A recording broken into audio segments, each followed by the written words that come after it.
It's the season of unfinished business out here, and in that spirit, I've got a lot of things to get done. I've covered a series or two in the past, and quite a few of them are either game by game or multiple versions, but I've been omitting some crucial ports of these games specifically for ideas like this. It's been a long time coming, so today, we're going to take a look at Tony Hawk's Game Boy games, as in all of them. This is a long one, so sit tight, grab a popcorn, chill out a little bit, and let's see if you can stick it out to the end. Let's get started. Tony Hawk's Pro Skater is a tech fantasy skateboarding series that I have covered extensively enough already, so if you want some more complete backstory, go watch those and come back. First game up today is Pro Skater 1 for the Game Boy Color, developed by Natsume in 2000. I had a real copy of this game when I was a little kid, and I had a lot of fun with it back then as a quick time waster, so I imagine my experience will be the same. The team for this game was tiny, at a whopping 6 people. Crazy, I know, you'd never find such a small scale in the AAA industry now, but it wasn't like it always was back then. Reception was not just good, it was mixed and leaned more toward it being good, but that means that there were a lot of people who just really did not like this game very much. I disagree. I thought it was pretty good, so I'm going in with a positive perspective. There's not really a career mode here. It doesn't align with the console counterpart at all. Instead, there's a half-pipe mode and a tournament mode. Half-pipe mode is super simple. Pick a skater, do some half-pipe tricks, and set a score in the time limit. Considering there are only 2 buttons in the D-pad, there's a surprising amount of gameplay variety here, but it's nothing complex. Some flips, some grabs, some grinds, some specials. There's no objective, there's no real purpose, it's just fun to waste some time. Tournament mode is a race of sorts. I mean, you can definitely focus on the race part, but you don't have to, because you can win every course on points. The idea is simple. The screen rolls forward, you grind on some stuff, collect some stuff, try to race the others, and occasionally do an air trick. The courses are pretty good, but one of them is really painful on the eyes when you see it on a larger screen. Putting that one course aside, it's good. It's short, it's simple, it's fun. It's not Pro Skater, but it's okay for what it is. Visually, it's okay. It's a Game Boy Color game. You can tell what everything is, the course perspective is alright, the tricks look nice, but the best part of the art style by far is the skater portraits. They look really good. Neither of the artists have the most prolific video game careers ever, but they did good work here, and that's worth pointing out. The soundtrack sucks. I'll just throw it out there. I hate the Game Boy and the Game Boy Color sound chips. They're all low-frequency sawtooth noises that try to sound funky but just sound muddy and gross. They're really painful on the ears. But that doesn't really matter here, because it's a portable game and the sound doesn't affect the gameplay. I can listen to literally anything else and just ignore it. It might be somebody's thing, but it's not my thing. This is the only time I'll say this. These are Game Boy games, so I'm not expecting any real-world footage. I understand the limitations. I can forgive it. With all of that out of the way, I'll go ahead and give Pro Skater for the Game Boy Color a 7 out of 10. It's good, but it's not much of anything. It's extremely simple, easy to cheese. I really can't see it being a constantly replayed masterpiece, but the fun factor is great for a short amount of time. Unless you're a speedrunner, that is. This is a game where speedrunners would actually really thrive. I imagine some insane times are possible for these courses, and I do recommend checking it out, but only if you're a speedrunner or if you're really into playing every single Tony Hawk game ever made like I am for some reason. I had fun with it. Next up, Pro Skater 2, also developed by Natsume and published in 2000. I have never played this one prior to this video, and I already don't like this. The time frame is really small, which means it's either a direct improvement over the first one, or a completely different game. Some of the team carried over, which is nice, but less nice is the public perception. Players did not fucking like this game, and I'm worried because it's one thing when critics are haters. It's completely different when the public hates something. I'm worried, but open-minded, so I'll go in hoping for the best. The career mode here is actually the career mode, which is cool. That's certainly an improvement over the previous game. It's the time-tested, map-to-map complete goals formula we love around here. The goals are simple stuff like collect the letters, get a score, do a combo, grind some things, do a trick. Usual stuff, kind of simplified, with only a few per stage. There's a good amount of career here, so it's not just oversimplified like the first one, but here we get the first real problem. There are 2 kinds of stages. One is flat left and right movement like a platformer, or the half-pipe mode from the predecessor, and one is a poorly made isometric mode with horrible left and right controls, terrible perspective, and bad level design. The absolute butchering of the New York map here is insane. It's so close to unplayable because of how bad object collision is and how bad the controls are. The gameplay overall isn't the greatest. When it works, it's just mediocre. You can grind, there are a couple of tricks, there are stalls, you can chain some combos together, but the game doesn't fucking work most of the time. The input detection is absolute garbage, and it often feels like it only works when it wants to. To its credit, it's only the air tricks that feel like like shit. Stalls and grinds work perfectly in the 2D half. I need to specify that, in the 2D half. Literally none of the isometric half works, like at all. It sucks. Hitboxes for grinds are horribly tiny, tricks barely register, skater speed is way too fast, and the fact that you are still forced to move left and right just makes it that much harder. This game has a couple of good ideas. I feel like it could have been better with more time, but as it is, it's just not a good experience. It feels bad, man. Visually, it's okay. The style is clean, the artists did a really good job, again, minus all the isometric shit. The menu matches the console counterparts, and the menu screens all look cool. The deck graphics are good, and they affect the stats, so there's actually a reason for them to be there, because you can't see the graphic while you're skating. That's, it's not like that's a thing that's happening. There's not a lot going on here, but it still looks good. The art can't save the game from how it plays, but it definitely hurts less to have some comfort on the eyes. Soundtrack, again, not a fan. I don't like the Game Boy Color sound chip. This one is less of a mess, but it still doesn't sound good. Like I said before, it might be somebody's thing, but it certainly isn't mine, and I have no want to go back and listen to it again. With all that said, I'll give Pro Skater 2 for the Game Boy Color a 3 out of 10. It's barely functional. It needed more time to cook because it came out so raw that Gordon Ramsay would have thrown it in the trash. I'm genuinely sorry if you had this game as a kid, and even more sorry if you enjoyed it and I didn't, because maybe there's just something I'm missing here. It feels like a freshman college student butchered Pro Skater 2 for a D-make indie game jam, except it was a commercial game made by a well-known company. I like some of it. If the whole game took the flat 2D approach and the controls got more refinement, it would have been a pretty good entry in the series. But the lack of polish brings the whole thing down, and I'm happy to be done with it. Last in the Game Boy Color lineup, Pro Skater 3, developed by HotGen in 2001. Team Switch, so already not a great sign. But programmer David Leitch is responsible for developing some really impressive shit, like Medal of Honor Underground, a few Mortal Kombat 2 ports, and the 32X port of Primal Rage. Designer Will Doyle went on to direct some of the Dark Pictures anthology. Other members of the team already had or went on to have long careers, so that brings my hope back up a lot. I have no experience with this game, so my hope is that it's just better than the last one. The career again follows the traditional formula and tries really hard to emulate the console counterparts, except there are a few more goals this time, and when I saw the high score goals, I was kind of like, wait, is that even going to be possible? There's not a whole lot to say. The maps are all based on the counterparts, the skaters are all there, the goals are all, what you would expect them to be. The new stat system, so you earn stat points for completing goals. It's nice, it works. It is a huge step up from where we were last time. The gameplay is so amazingly far ahead of the previous two games. It's the idea of the 2D half of the last game expanded on and polished, which is exactly how I thought it should have been done. Each of the maps has multiple 2D planes you can move between to give them a little bit more depth, but the gameplay is all flat left and right,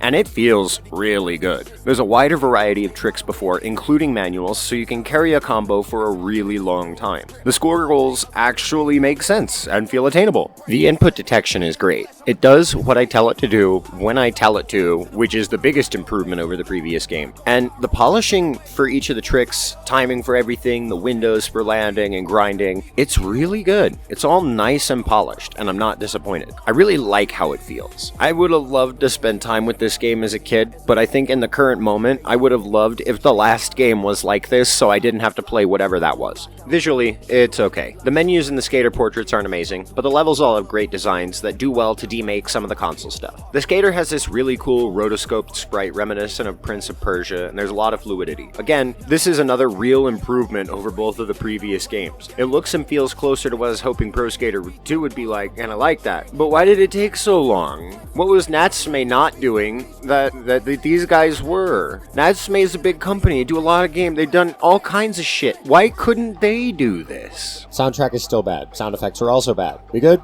Good. With all of that said, I'll go ahead and give Pro Skater 3 for the Game Boy Color an 8 out of 10. Much better than the last one, infinitely better than the last two. It actually passes for a good Pro Skater game just by itself. It actually fits into the series. I didn't think we would get here, considering the way that everything else was looking so far, but hey, here we are. It's pretty good. I recommend checking it out if you have a Game Boy Color or you just really want to see what it's like. I don't think it's a game that you would sink a shit ton of time into. It's not infinitely replayable, but it's still really good. You didn't think we were done, did you? Nah, boy, I said all of them, and I meant all of them. So next up, Tony Hawk's Pro Skater 2, developed by Vicarious Visions for the Game Boy Advance in 2001. I don't know what I'm expecting, but I've heard a lot of good things about the entire Game Boy Advance series, so my expectations going in are higher than normal. At the very least, this game needs to be better than all three of the last ones put together. The hardware difference alone should help with that, but moreover, the 2 extra buttons should also open the door for something much more intricate. The career here is traditional, map-to-map goals, move on, yada yada. Some of it matches the Pro Skater 2 career really well, but it's not one-to-one. There are a couple of maps from Pro Skater 1 reintroduced here, which is cool. There are a lot more goals than any of the Game Boy Color games per map, but not as many as the console counterpart, Medium W. It's about as faithful as possible to the original source material, but like I said, it's not a direct one-to-one. So it does feel a little unique, and I'm not sure if that's a good thing or a bad thing, but I don't hate it. You know, the Pro Skater 1 maps are really good. The gameplay is so far ahead of the last 3 that I don't think I would be nearly as happy about it if I hadn't played those first. It plays out at an isometric field with a full 360-degree movement. There's grinds, manuals, vert stuff, grabs, whips, plants, wall rides, special tricks with a cool zoom effect, cash pickups, no compliant, boneless, and the actual fluidity and feel of the game is fucking fantastic. It's so close to just playing any other Tony Hawk game with a different camera. I love it. That being said, it isn't perfect. Sometimes it can be hard to tell what angle the skater is supposed to land at. Sometimes there's a small delay between being in the air and when a spin starts. I feel like it would be much easier to play this on a smaller screen, but that's a me problem, not a game problem. There are occasionally times where the perspective makes some objects get in the way, but it's not too frequent. There's room to improve, and that has me hopeful about the next game. Visually, it's got a really good idea with unusual execution. The pre-rendered levels and extremely low poly 3D skater look alright, but they clash with each other, and I think this is a style issue more than anything. The skater palettes are all flat, and they don't match the dimension in the maps, and the shadows, and the lighting, and it's not the worst thing ever. I just couldn't help but notice it. It bothers my eyes seeing this very, very highly contrasted skater against these much more real-looking backgrounds. All of the pieces look good. The landing boxes are accurate, the objects are cool, the maps are well made, it does a good job. It's just a little weird. The soundtrack is much better than the last 3 games, but that really isn't saying much. The GBA had a much more impressive sound chip, so we get some really cool chiptune renderings of songs from the console game, but it's still not as good as just having music, which I know is something the GBA could have done to a very small scale. It's not amazing, but it's definitely a lot better, and it doesn't hurt my ears anymore, so I guess that's a big one. I would still rather listen to anything else though. Easy rating here. I think this deserves an 8 out of 10. The idea was amazing, and the execution came as close to Pro Skater 2 as possible. I'm only giving it an 8 because I know there's room to improve, otherwise it would probably be a little higher. If the next one is as faithful as this, and it does the Pro Skater 3 type of things it should do, it's all uphill from here. I recommend checking this out if you really want a portable Pro Skater game that's tinier in scale and easier to get through. It's a lot of fun. Next up, Pro Skater 3, also developed by Vicarious Visions, but released in 2002. Not gonna pretend it'll be anything unexpected, I'm just hoping it's as polished as it is faithful. It's really nice to see that Activision O2 logo, man, I really miss that sometimes. We've got more O2 games to get to outside of this series at some point. The career here is the same thing. Maps, goals, and the regular. It's more one-to-one with the console counterpart than the previous game, but the map layouts have been changed to accommodate the Game Boy Advance, and there is some unique stuff going on here. They do the best they can to capture the concepts, and in the same fashion as the counterpart, there are a few more complex goals, and the game tries to feel a little bit better, but there are still a lot of problems here. Gameplay has seen both improvements and regressions, which is an unfortunate turn of events. True to Pro Skater 3, there are now revert to manual combos. Huge. They work well, and it feels as good to combo around as it always does. Except sometimes it really doesn't. I don't know what happened, but the vert in this game feels just so much worse than it did before. The landing window is way tighter, and sometimes doesn't make sense at all with the perspectives. There are also a few auto-bail spots, and occasionally ghost inputs. It's not all so bad all the time. The game's not terrible or unplayable or anything, but it can be frustrating after a while. Am I disappointed? Yes. Does that mean it's bad? No. It's more Pro Skater, and that's almost never a bad thing. But also, how did this happen? Visually, it looks a lot better than the previous game. The levels are bigger and have more detail. The skaters have more detail, sort of. The tricks all look cleaner. The revert to manual animation is nice. The menu's lacking a lot, but that doesn't hurt anything really. Like I said, the maps have been changed to accommodate the hardware, and a lot of those changes are good. They're not all good, but a lot of those changes are good. I don't think a complete copy would have worked as well, but there are some creative decisions I probably would have made differently. The soundtrack is the same thing. Not good, not bad, chiptune renderings of songs from the actual counterpart. I don't don't like it, I don't care for it, I don't care about it, I would still rather listen to anything else. But if it's your thing, it's your thing. With all that out of the way, Pro Skater 3 gets a 7 out of 10. One step forward, one step back. Not really a better experience than the previous game. I think I would rather play Pro Skater 2 here because it feels a little bit cleaner, but beyond that, I would still just rather play literally any of the console counterparts. Still, it's another Tony Hawk game. It's worth a play if you're in it for that alone. It's not a bad pocket idea. I can see how having this back when the Game Boy Advance was hot shit would have been really fun. We've finally reached the end of the flagship. Pro Skater 4 Vicarious Visions 2002. If that sounded oversimplified, that's because we've already played 5 games and have 4 more to go if I include this one. And these are a lot more complicated, so buckle in, maybe get popcorn or something. The career mode here is very faithful to Pro Skater 4.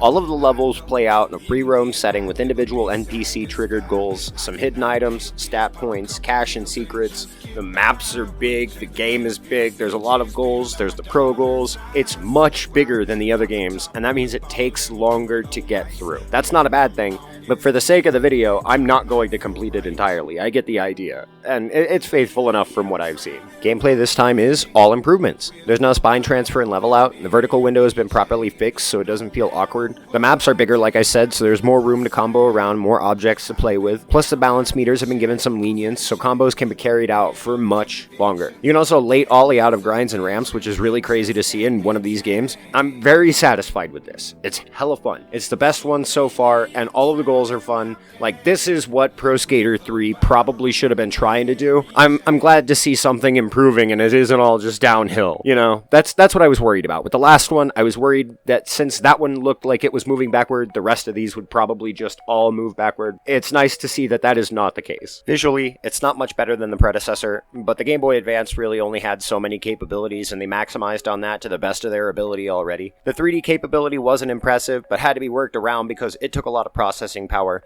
So the only thing that can really improve from here is map designs, and identical to the console counterpart, it has some of the best maps in the series. Alcatraz is good no matter what version you're playing. I stand on that. I'll die on that hill. Pretty good stuff. When I saw the movies menu, my eyes perked up for a second, but it's just demos of the gameplay, so no real footage still. Sad days. I know the Game Boy Advance can play video, but that would have taken way too much cartridge space. I can't be mad about it. The soundtrack here is just bad. Like, really bad, comparatively. This is not good. This is chiptune covers that are grindy and muddy and garbage on the ears, like the Game Boy Color games. I don't know what happened here, but it's really unfortunate, because the rest of the game was a gigantic step upward. I don't have to listen to it, so it doesn't affect the game that much, but why did this revert back? With all that said, I'll go ahead and give Pro Skater 4 an 8 out of 10. Better for sure. It's the right step forward in places where the predecessor was lacking, and it's ultimately the most fun game in the games I've played so far. At this point in the video, though, I would just rather play any of the full 3D entries in the series. I won't deny these the credit they deserve. They're made with care for the hardware they came from for the most part. This one feels particularly good, and I would have been hella satisfied to have it as a kid. It's worth checking out. I recommend it. I just would rather play a regular Tony Hawk game. It's taken a little bit, but we're finally here. Tony Hawk's Underground, released in 2003. Weird bit of trivia. The project manager Craig Derrick, most recently, was an executive producer for Indiana Jones and the Great Circle. In fact, many of the team members from this game have long and prolific careers still extending into the modern age. This is Underground, so the standard set by the counterpart is very high. My expectations are very high. I'm going in blind, so it needs to be at least as good as Pro Skater 4, but I'm not sure how some things from Underground are going to get managed here. The career mode here is, in the most surprising turn of events ever, pretty bad. Unlike the previous games, this one does not try to stay faithful to the source material. The idea is still the same. Go from map to map, completing goals to move on, and now there's some story stuff in the background, but the charm of thug is non-existent here. You still take on the role of a punk skater from Jersey, but the actual thuggery is gone. No street racers, no Eric lighting vans on fire, no weird Jersey drug dealers, no random ass fights, no Eric getting punched in the face for a tape. Sad days out here. There are NPCs and there is a story. The skater is trying to impress as many people as possible as a new skater just starting out. But the dialogue is flat, and when it isn't flat, it's really bad. To boot, some of the maps have been removed entirely, and some of the new maps are pretty bad. Even worse still, the best maps in the game are gone, and the maps that remain have been butchered. Behind all of that, before you can do any tricks at all, you have to increase your stats by doing super basic shit for a while. Goals don't play out with a timer anymore. anymore. Instead, you're given a time of day requirement to complete them. The day and night cycle is a cool idea, but it realistically is an unnecessary addition and doesn't actually make the game any better. Pacing and progression make no sense. 1 minute you're in the mall trying to earn your way into a contest that for some reason is in a dude's backyard back in Jersey, and the next second you're having a flashback to the Pro Skater 1 warehouse because why the fuck not? The goals all feel too simple, which is bad considering this is a series with simple goal ideas. By far, the worst part of the game though is the health meter. When you bail, you lose a little bit of health, and if you black out, you'll reset at the map's save point. You can mitigate this by spending money on pads and gear, and you can refill your energy by buying snacks, but you can't spend a lot of money because you have to buy your way into some goals. The pads look fucking stupid. I'll just throw that out there. They disrupt the character customization process. At least Create a Deck is back? Oh yeah, why is Create a Deck back? You can't fucking see your deck while you skate. It doesn't affect stats. It's illusory. It's fake customization to make the game feel like there's more depth when there isn't. I hate this career. This is such a butchered wreck. There's a classic mode, but that doesn't change the maps that are poorly designed and the game parts that have been fucking destroyed. The gameplay isn't bad. It's the same thing as the previous games with a couple of new inclusions like Caveman and Offboard, skitching, double direction tricks, and some fun stuff like the shopping cart lab. But the gameplay is held back by how poorly the game runs. At complete fucking random, it slows down for a while and then it goes back to normal. It's not related to the graphics because it doesn't happen in any specific spot. It's not related to the score meter or the score text because it also just happens randomly when there's no scoring at all. It just runs a lot worse for whatever reason. More disappointment on top of what was already there. Makes me sad, but I mean, after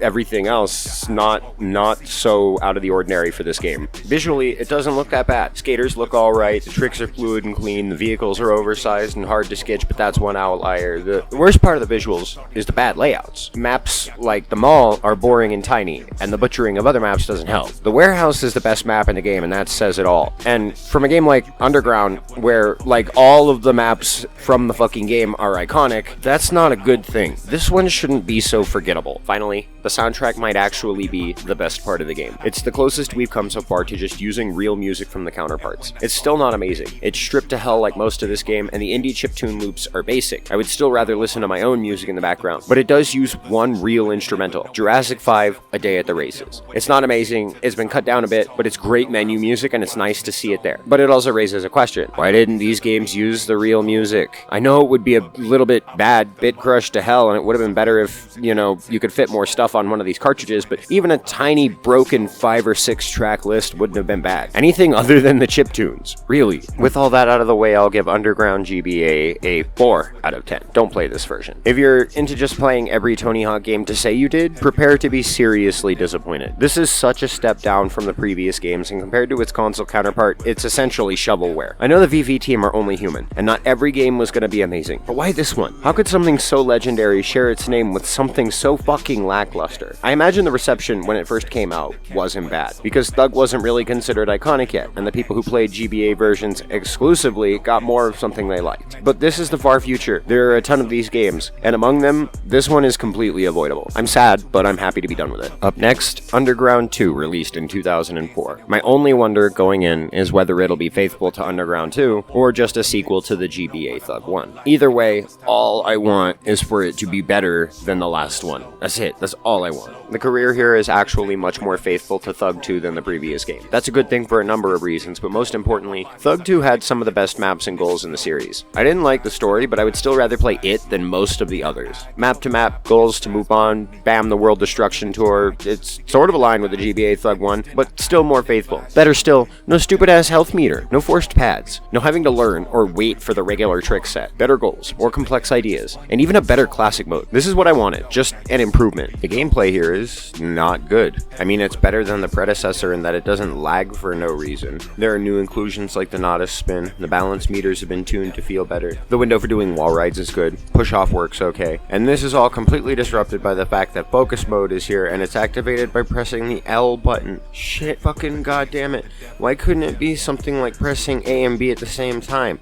Or L and B, or fucking something. The fact that it's mapped to the flip button means that it's almost unavoidable. And that means the game slows down to a crawl purposely, almost all the fucking time. This is so annoying. People wondered why I like Nail the Trick so much. Focus mode is just bullet time for your skateboard. It's disruptive in the console games. Nail the Trick was better. It gave purpose to the slow motion, gave you more freedom to do some shit inside inside of it that didn't just feel like you were slowed down. It gave it complexity. This is literally just disruptive. It just gets in the way, and I kinda hate it. Visually, it's the same as last time, but the map designs are better and more faithful. Not much to say. This video is long already, so we'll just move on. It only took 9 games. But the soundtrack here is finally just music from the counterparts. They're shortened and bit crushed as fuck, and there are only 5 of the 50 songs from the main game, but it's actually the music. It's hot garbage, but it's still better than most of the soundtracks we've had so far, so I'll chalk that up to a win. With that stuff done, I'll go ahead and give Underground 2 GBA a 5 out of 10. Better than the last one, but I wouldn't really say it's better than the first 4. The flagship series got the best treatment by far. Truth be told, I'm disappointed. I would rather play any of the console counterparts. I would rather play American Wasteland. Fuck it, at this point, I would rather play Pro Skater 5. I'm exhausted, and I can't recommend this beyond playing it to just play them all. Thug 2 Remix is the better portable option, so go play that instead. And it's good to move on from this. I'm happy to be done with it. Last one. It took forever to get here, but last one. Tony Hawk's American Skateland, released for the GBA and the DS in 2005. I've already talked about the DS version in the American Wasteland video, and that was actually a really good game. It was a really impressive use of the DS hardware, but I didn't even glance at the GBA version. I've been waiting specifically for this to see if it somehow lives up to the quality of its next-gen sister. Hopes are up that it's at least better than the last 2. The career is good. Tony Hawk finds you, an amateur skater, at a skate park by way of fast tutorial segment, and then it's off to the regular formula. Map to map completing goals to move on. Except it's bigger and much more open. There are more goals ranging in difficulty, and to increase stats you have to complete certain goals. There's the shops, a lot more rooftop spots, and honestly, I like how it flows. It moves at a good pace. It's kind of exactly what I was hoping for the last 2 games. The gameplay this time is the same, mostly. No constant focus mode interruption, which is a huge W. The Burt Slide makes a return, and instead of learning it later in the career, it's just one of the tutorial tricks you learn immediately. You have to do it in a manual, and it'll send you flying back out of a manual at a faster speed if you're quick about it. The hit detection for everything is a lot better, and the push-off window's been loosened to make it much more convenient to use. At the beginning, you kind of have to use the spin taps because free spin is slow, but that corrects really quickly, so not a downside. Just something that takes patience to learn. Of all of them, this one feels the best, with Pro Skater 2 sitting close in second place. I don't know why it took this long, but this one feels good. Visually, it's dropped the old school pre-rendered style of the previous games in favor of a comic book style. I prefer this. It actually makes the objects easier to see. The world design is crispy, complex, and the available lines are all really nice. The skater model is a little less detailed, but it contrasts better with everything, and there's an outline now, so it all balances out. It's charming in its own way, and that's nice. After everything we've seen here today, I'm happy that it's just good. I'm happy for any good thing I can get out of this. Finally, the soundtrack is hilariously one big step backward. It's all chiptune covers of a few songs from the setlist. Not good. Kinda hurts the ears. I think it's funny that this is the note we're ending on. As off-key as this whole experience has been, it's only fitting that we end in the same place we started, with my ears bleeding. With that out of the way, I'll go ahead and give American Skateland GBA an 8 out of 10. It's good. It's a fun game. The mistakes have been fixed. The design is nice. I would have been happy to carry it around with me when I was younger. I'd still rather play the console counterparts, but I'm happy that we at least finished this whole thing with a good game. I recommend checking it out. It's actually fun. That was a long one. Holy shit, that was a long one. We're almost done with the Tony Hawk series completely. All I have left is Downhill Jam, again, with the other versions, and Tony Hawk Motion for the DS. Those are coming at some point as part of the season of Unfinished Business, but I have had enough THPS for right now. So the next video will be something more refreshing. If you somehow made it this far in the video, thank you for real. I started to feel the repetition back at Pro Skater 3, so you're really goated if you made it through the whole thing. It's nice to be back, and the reception of my 3+4 video was really great, so thank you for being forgiving about the change of plans. If you want to contribute to help making these videos come out faster, I'd really appreciate a donation. You can do that with the link in the description. You don't have to, but I would greatly appreciate it. Until next time, thank you, and have a nice day.